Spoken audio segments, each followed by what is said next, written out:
السلام عليكم أخي المهني التاكسي، خاصة الأحمر.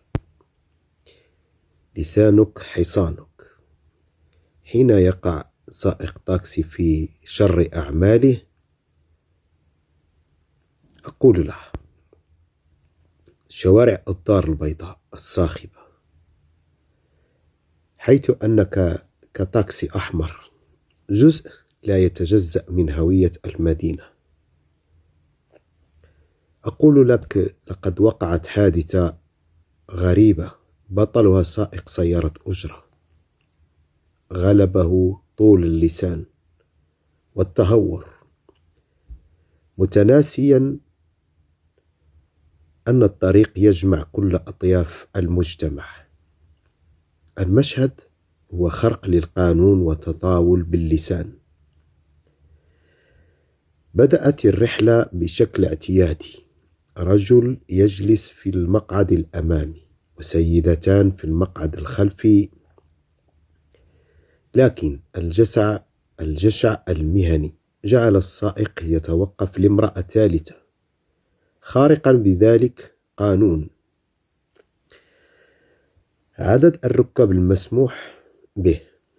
وعندما أبدت الراكبة الجديدة تخوفها قائلة: خفت عليك، يوقفك الأمن لأنك مخالف. لم يكتفي السائق بالسكوت، بل فتح على نفسه أبواب جهنم بلسانه.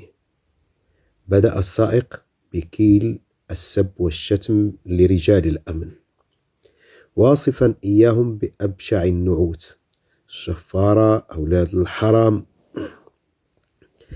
والكلام كثير، ظنا منه أن من معه في السيارة هم مجرد عابر سبيل سيشاركونه دردشة المقاهي العشوائية. المفاجأة الصادمة وهي وصلت السيارة إلى وجهة الرجل الجالس في المقعد الأمامي، وبكل هدوء طلب من السائق التوقف. قف هنا، أمام مقر المخابرات. ساد صمت رهيب داخل السيارة. سأل الرجل السائق عن ثمن الرحلة، فأجابه السائق بصوت مرتجف بعد أن استوعب الصدمة. لقد اكتشف السائق أنه كان يسب الجهاز الذي ينتمي إليه الشخص الجالس بجانبه مباشرة. كان الراكب مخبرا أو رجل أمن بزي مدني في حوار معي، لأن هذا الرجل هو صديق الطفولة. سألته: لماذا لم تبلغ عنه والشهود حاضرون؟ كان رده حكيما ومفاجئا. قال لي: لم أفعل له شيئا. النساء اللواتي كنا معه في الخلف هن من سيردون عليه ويوبخونه. لقد كان عقاب المجتمع واستنكار الركاب أبلغ وأقوى من أي محضر قانوني في تلك اللحظة. رسالة إلى بعض أصحاب اللسان الطويل في التاكسيات: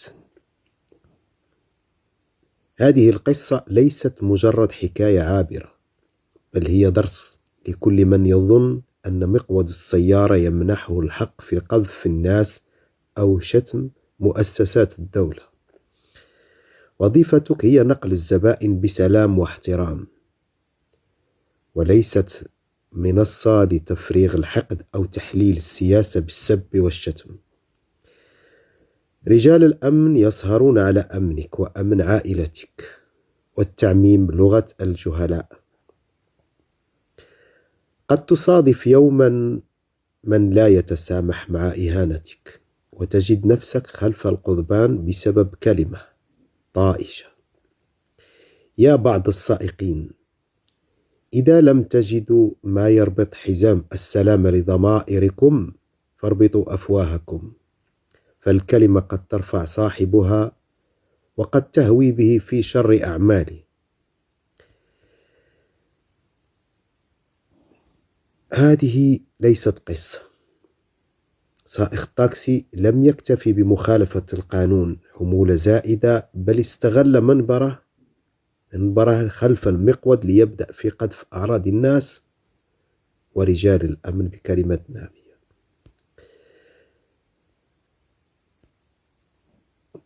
كما قال صديقي وهو يعلم أنني مهني، أغلب السائقين ليسوا بالمستوى المطلوب. نجد أنفسنا اليوم أمام ظواهر غريبة في شوارعنا. السائق هو أول وجه يراه السائح والزائر والمواطن.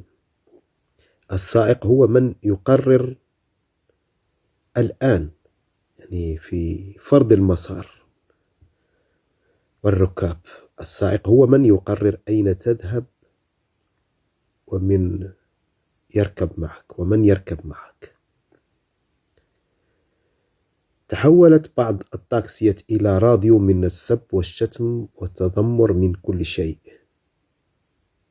إلى كل سائق يعتبر سيارته مملكة خاصة يصول فيها ويجول بلسانه. احذر من بعض الكلمات أو تحتقر شخص.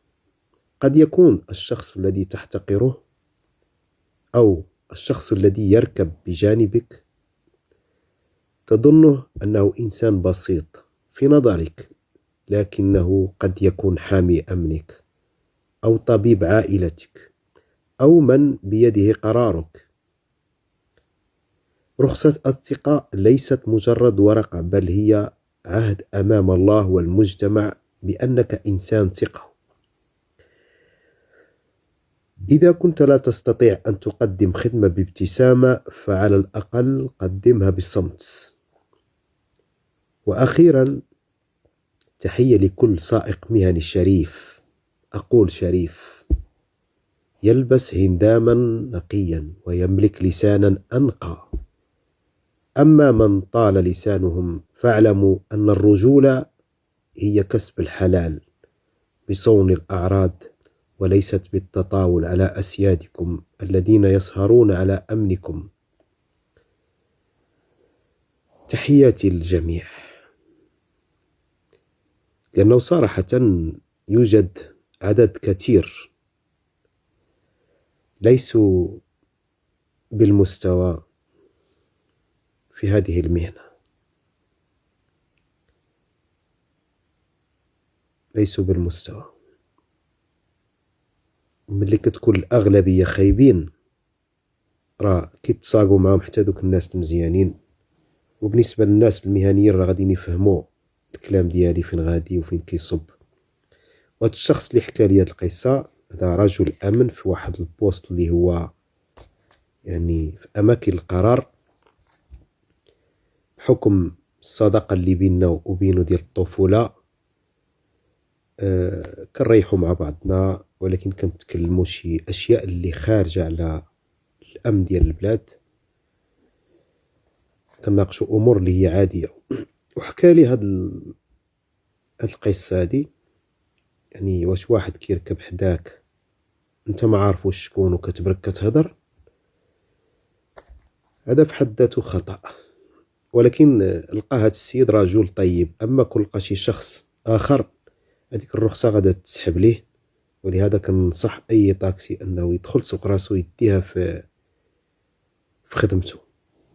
السلام عليكم.